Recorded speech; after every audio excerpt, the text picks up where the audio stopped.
بخيل سافر لأمريكا، وبعد مرور شهر وصلته برقية من أخيه الكبير تقول: عد حالا.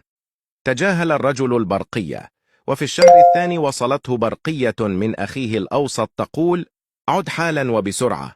أيضا تجاهل الموضوع. وفي الشهر الثالث وصلته برقية عاجلة من أخيه الصغير عمره 20 سنة تقول: عد حالا، أبي يريدك.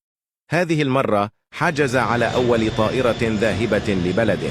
بعد وصوله البيت دخل وشاف أخوه الكبير عليه لحية كبيرة. قال له: ماذا يجري؟ قال الأخ الأكبر: ادخل وشوف أبوك.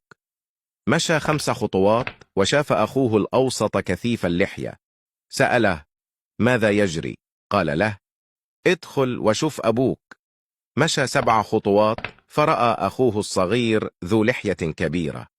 قال له: ماذا يجري يا أخي؟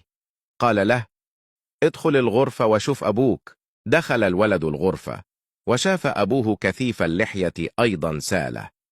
ماذا يجري يا أبي؟ خوفتوني.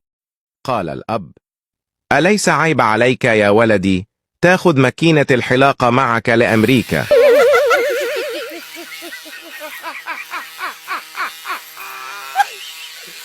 ورا قالوه